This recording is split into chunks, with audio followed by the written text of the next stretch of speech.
భారతదేశంలో ఉన్న ప్రతి పౌరుడు దేశం కోసం, ధర్మం కోసం మన సంస్కృతి సాంప్రదాయాలను కాపాడుకోవాలని ఆర్ఎస్ఎస్ కార్యవాహ బుర్ర సదయ్య అన్నారు.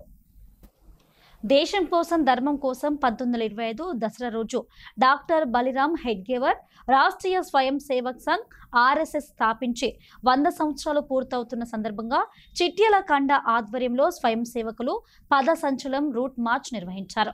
ఈ కార్యక్రమానికి ముఖ్య అతిథిగా జిల్లా కార్యవాహ సదయ్య హాజరయ్యారు.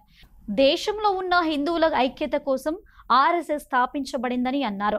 ఇంటి వరకే కులమని, గడప దాటాక హిందువులమని భారతదేశం ప్రపంచంలోనే 4వ ఆర్థిక వ్యవస్థగా ఏర్పడిందని తెలిపారు.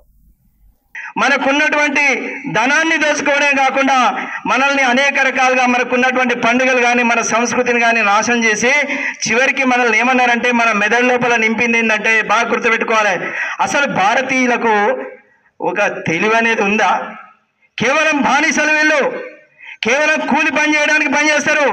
మేమిక్కడ రాజులం, మేమిక్కడ అధికారులం, మేమిక్కడ ప్రభుత్వం నడిపిస్తాం, వీళ్ళ దగ్గర తెలివే లేదు, అసలు వీళ్ళు కలిసే ఉండరు అనేటువంటి ఒక ప్రచారాన్ని మొదలుపెట్టింది.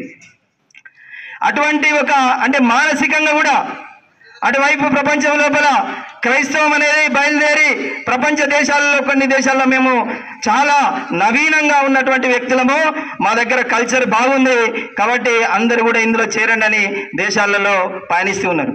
అట్లాగే ఇటువైపు నుండి ముస్లింలు కూడా ఇదే రకంగా అంటే ఒక్కొక్క దేశాన్ని ఆక్రమించుకుంటూ దాన్ని మతరాజ్యాలు చేసుకుంటూ వెళ్తున్నారు. ఎందుకంటే మనకు కనబడతాయి ప్రపంచం లోపల అత్యంత ముఖ్యమైనటువంటి గ్రీస్ నాగరికత కానీ, పర్షియా నాగరికత కానీ ఇవన్నీ ఒకప్పుడు ఎంతో అభివృద్ధి చెందినటువంటి దేశాలు. అక్కడ ఉన్నటువంటి నాగరికత పెద్దది, అక్కడ ఉన్నటువంటి సంస్కృతి పెద్దది, మనం పాఠ్య పుస్తకాలలో చదువుకుంటాం. అటువంటి సంస్కృతులన్నా నాశనం చేసిన వీళ్ళందరూ నాశనం చేసి ఆ దేశాలలో ఇప్పుడు అటువంటి సంస్కృతి మొత్తమే లేకుండా పోయింది.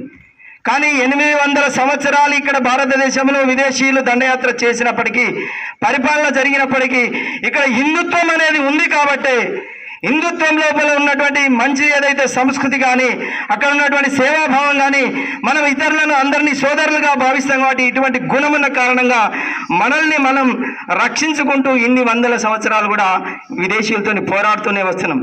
ఇటువంటి సందర్భం లోపల పక్కన ఉన్నటువంటి ఫోటోలో ఉన్నటువంటి ఇది చివరిలో ఉన్నటువంటి డాక్టర్ జీ అంటారు, డాక్టర్ కేశవరావు బలిరామ్ పంత్ హెడ్గేవర్ గారు ఇంత స్వాతంత్రోద్యమం ఊవెత్తున నడుస్తున్నప్పుడు ఈ ఆర్ఎస్ఎస్ని ఎందుకు స్థాపించాల్సి వచ్చిందంటే, నిజంగా భారతదేశానికి ఇప్పుడు కనుక స్వాతంత్రం వస్తే, ఇంగ్లీష్ వాళ్ళు స్వాతంత్రం కనుక ఇచ్చిపోతే మళ్ళీ నిలబెట్టుకుంటారా ఇక్కడ ఉన్నటువంటి భారతీయులు?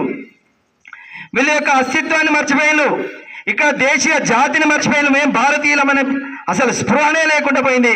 కాబట్టి మళ్ళీ స్వాతంత్రం పొందినప్పటికీ కూడా అందరినీ ఏకత్వం వైపు తీసుకెళ్ళి భారతీయతే మన జీవన విధానం, భారతదేశం కొరకు మనం జీవించాలి, భారతదేశం కొరకే మరణించాలనే ఉద్దేశంతో అటువంటి వ్యక్తులను తయారు చేయడానికి రాష్ట్రీయ స్వయం సేవక్ సంఘాన్ని 1925 లోపల నాగపూర్ లోపల దీన్ని స్థాపించడం జరిగింది.